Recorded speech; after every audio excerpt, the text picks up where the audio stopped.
Money FM 89.3, the best of Saturday mornings. Wide World on Money FM 89.3. Welcome back to the show. Joining us in the studio, Dr. Jade Kwa, the Master Certified Coach and founder of Jade Life and Wellness Coaching. Dr. Adrian Lowe, a Senior Consultant Psychiatrist for Promises Healthcare. We are talking about World Mental Health Day, which was yesterday, Friday. And Singapore, how you doing? How is Singapore doing, Dr. Lowe?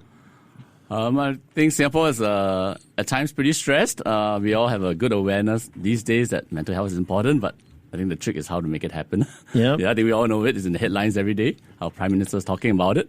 And I think the next step is really how to make that happen, and whether or not at work or at home, different parts of our lives, or how can we actually help each other in this mental wellness journey. And yeah. And Dr. Jade Kwa, same question to you. Where are we at with our mental health? I would say that today we're starting today off on a really good note with this open conversation with yourself, Neil, and Glenn, and of course Dr. Adrian Lowe. I feel that it's really important to continue to have these open conversations and not just raise awareness about what the situation is, but also empower people to be able to take action, make decisions on how they want to run their lives. Do you want to continue to be stressed, or do you want to learn how to be resilient and how to cope with these stressors? That's the real question. Yeah, this idea of mental health care in Singapore is nothing new. It seems like every year for Mental Health Day especially, we talk about this. But in the off months as well, you know, we look at the suicide numbers that have come out in recent years, and you know, none of this is acceptable. yes, that's right. You know, we look at the bullying challenges that we've seen in the schools and in workplaces, quite frankly, as well. None of that is acceptable as well. And Adrian Lowe, how are we dealing? Are we getting to the right place where we're asking the right questions and talking to the right people in the right way about that? I think I can say that there's really a lot of whole of society efforts in this area, starting from including the government. I think the government's, I can see that it's really convening very high level kind of task forces into looking into mental health issues. Yeah. The research institutions, the hospitals, the wider social services sector. There's a lot of emphasis on mental health in the being in recent times, and the private sector too. Of course, in the different, all of us are in this journey together. I think we've been we know the numbers are not acceptable. I mean, we definitely, every suicide is one too many, and what we like to say is there's an iceberg. For every suicide that we see, below that there's many other people who are come close to that point. So we want to really see what we can do to take the early steps to, as what Jade said earlier, how to really make the changes early on, so that that we can proactively do what we can for our own mental wellness. So I think the things that oftentimes a lot of what we see the press is focuses on the mental illness, or in the sense the mental health concerns, and when people actually have established mental health conditions, depression, anxiety, many other mental health conditions, and of course suicide. But what we want to do is really go upstream and look at what Dr. Jade said earlier, about building resilience, about how to promote positivity, how do you incorporate that whole all sorts of lifestyle interventions, so that our day-to-day life, we are immunizing ourselves against stress. There's a very popular concept about stress, which I think is really pretty valid. Which similar to how you want to gain immunity against all sorts of infections and all that. You actually have exposure. You get a vaccine, and the vaccine helps you so that you don't you don't actually get the actual infection. So likewise, I think when you have small doses of stress early in life and throughout life, that helps to protect you against when you really face bigger stressors. So what can we do as a society to help build up that kind of resilience among our working adults? That's a key point that you make, one I'll bring back to Dr. Jade. We hear this a lot. We need to build resilience, right? But there's no getting away, Dr. Jade, from the external factors that we can't necessarily control.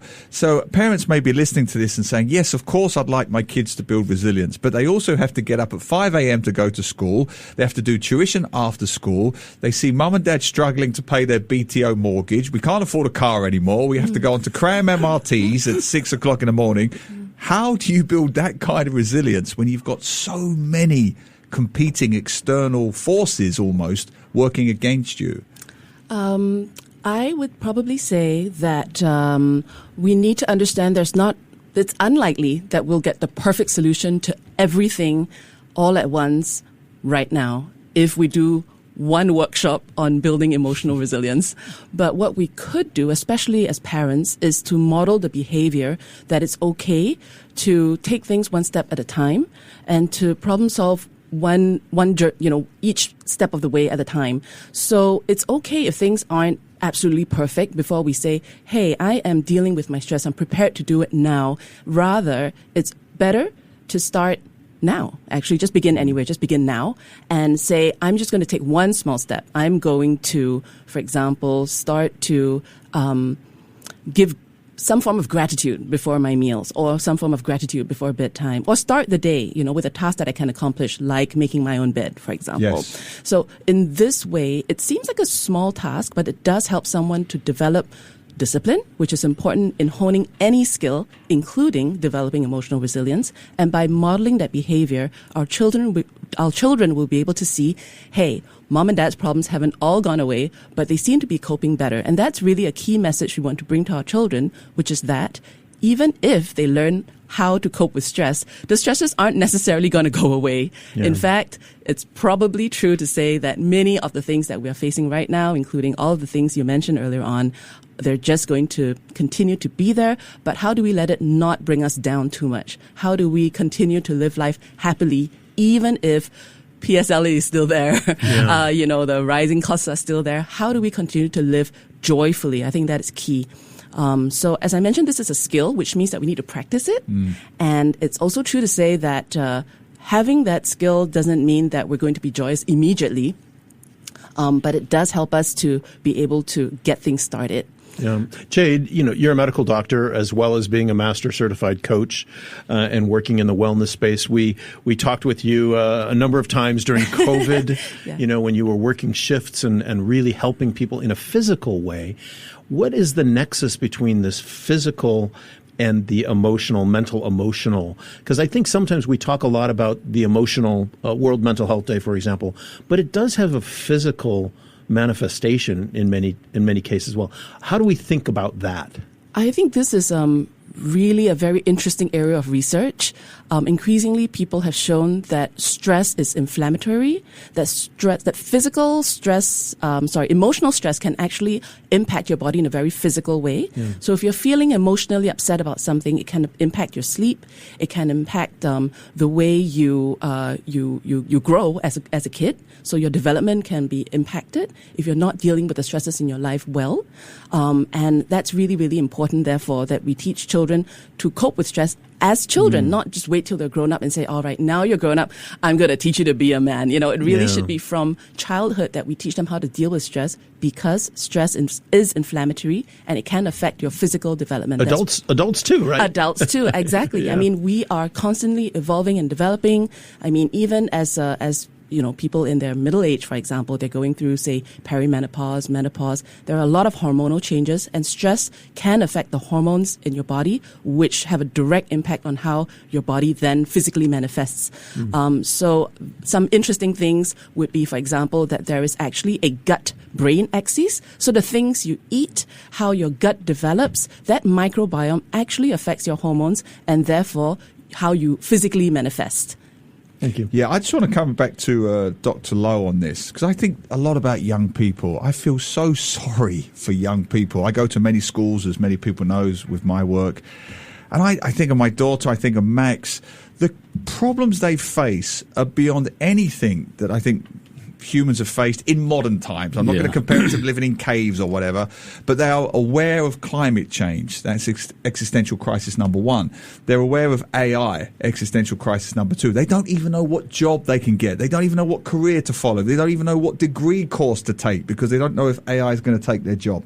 And that's before you even get into the polycrises that we're facing around the world geopolitically. And I don't expect you to answer this in like 30 seconds, but how do you talk to young people? How do you reassure them that it's got to be okay when they've got enough reasons to believe it's not? That's a really challenging question you have for me. So I think for our young ones, as the Gen Z in particular, they're Gen Alpha, they're really facing all these existential challenges of climate change, of AI. What we really need to do is to help anchor them. So for those for the families, for us to help them to make time for quality family time, to allow them to know that in this chaotic world, that the family is still a safe place for them, some place that they can come back to, and that they can feel comfortable sharing about their difficult days, their challenges at school or at work. And so I think it's about creating a safe place at home, a psychologically safe environment for them to just come back and feel that this is home, and no matter what's happening outside, at least I have home. And of course, it's not just family. I mean, we talk about friendships. We do know that there's a lot of research that shows that this is actually the loneliest generation in decades. I think it's all, despite all the connectivity online, but that's doing nothing for the friendships. Correct. I think many of the young people that we meet, sometimes some of the young people I meet at my clinic, it's really sad because while they are maybe active on social media, or perhaps they have lots of social contacts in school, but when I ask them, also, are you able to talk to someone about this problem that you're bringing to me? No, zero at all. So that's really a problem because people are not really opening up, forming close friendships.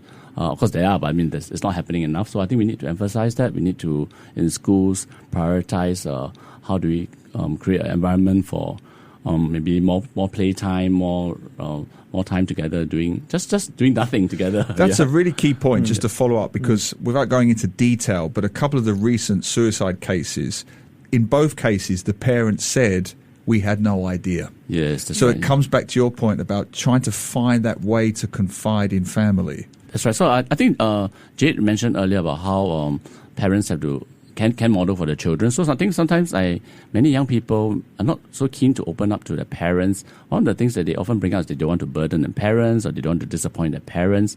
So I think what parents can do, without overloading their children, is to really just at least share about the difficulties they actually face in life, so that the children can actually see that, yes, it's part and parcel of normal life to go through all kinds of problems, financial, marital, health issues, and actually just help our children realize that these problems are real. Life doesn't go perfectly, but we can do something together, and as a family, we can in fact go through better.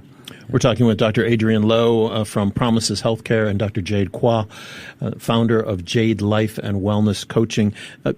Jade, we're going to give you the last word. Unfortunately, our time is limited, and we could talk about this literally for days on end. But Jade, give the parents out there something a little more concrete.